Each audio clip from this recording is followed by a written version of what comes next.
میرے دوستو، روزہ صرف بھوکا اور پیاسے رہنے کا نام نہیں ہے، یعنی صرف کھانے اور پینے کا نام روزہ نہیں ہوتا۔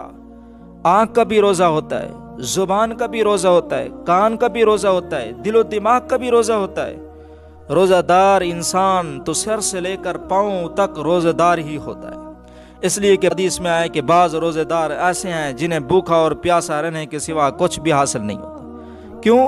روزہ تو رکھا لیکن دوسروں کی غیبت کی ہے، روزہ تو رکھا جھوٹ بولتا ہے، دوسروں کو دھوکہ دیتا ہے، دوسروں کے حق کو پامال کرتا ہے۔ جب روزہ رکھ کر ایسا کیا تو روزہ کا ثواب جاتا رہا۔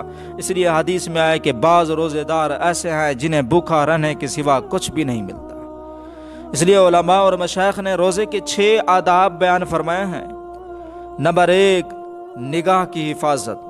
روزے کا سب سے پہلا ادب یہ ہے کہ نگاہ کی حفاظت کی جائے۔ جناب رسول اللہ صلی اللہ علیہ وسلم کا فرمان ہے، نظر ابلیس کے تیروں میں سے ایک تیر ہے۔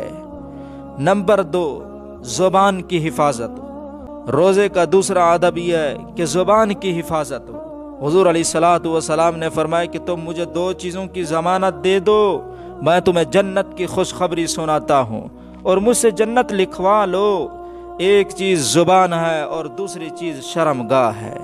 انسان کے سب سے زیادہ گناہ جو ہیں یہی 2 چیزیں کراتی ہیں۔ نمبر 3، کان کی حفاظت۔ جن چیزوں اور باتوں کا زبان سے نکالنا ناجائز ہے ان کا سننا بھی ناجائز ہے۔ حضور علیہ الصلوۃ والسلام نے ارشاد فرمایا کہ غیبت کرنے والا اور سننے والا دونوں گنہگار ہیں۔ کتنی لوگوں کو بارے میں بتایا جاتا ہے کہ روزہ رکھ لیتے ہیں، پھر روزہ گزارنے کے لیے گانے سنتے ہیں، فلمیں اور ڈرامے دیکھتے ہیں۔ بتائیں ایسے روزہ داروں کو کیا حاصل ہوگا؟ انہیں تو کچھ بھی حاصل نہیں ہوگا۔ نمبر 4، تمام اعضاء کی حفاظت ہو۔ روزے کا چوتھا ادب یہ ہے کہ زبان، کان اور آنکھ کے علاوہ باقی اعضاء کی بھی گناہوں سے حفاظت کریں۔ یہ اعضاء جو اللہ نے ہمیں دیے ہیں یہ اعمال پیدا کرنے کی مشینیں ہیں۔ آنکھ عمل پیدا کرنے کی مشین ہے، اسی طرح زبان، کان، ہاتھ، پاؤں یہ عمل پیدا کرنے کی مشینیں ہیں۔ ہماری مرضی ہے ہم ان مشینوں سے اللہ کی رضا والے عمل پیدا کریں یا اس کی ناراضگی والے عمل پیدا کریں۔ ہاتھوں سے کسی پر ظلم نہ کریں، کسی کی چیز کو نہ چورائیں۔ پیروں کی حفاظت یہ ہے کہ کسی گناہ کی طرف چل کر نہ جائیں۔ پیٹ کا روزہ یہ ہے کہ پیٹ کے اندر حرام غذا نہ جانے دیں۔ حرام کی مثال زہر جیسی ہے، زہر جسم کے لیے خطرہ ہے اور حرام غذا روح کے لیے خطرہ ہے۔ حرام کھانے سے دل میں سخاوت پیدا ہوتی ہے، دل تاریک ہو جاتا ہے، اور حرام سے جو جسم پلتا ہے اس پر جہنم واجب ہو جاتی ہے اور اللہ ان کی دعاؤں کو کبھی قبول نہیں کرتے۔ 5واں ادب یہ ہے کہ زیادہ نہ کھائیں بلکہ کچھ بھوک باقی ہو تو چھوڑ دیں۔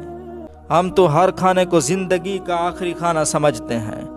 تو میرے بھائیو، اللہ سے ڈرتے رہیں۔ اے اللہ ہمارے اس چھوٹے سے عمل کو قبول فرما، ہماری نماز تراویح کو قبول فرما، ہمارے روزوں کو قبول فرما۔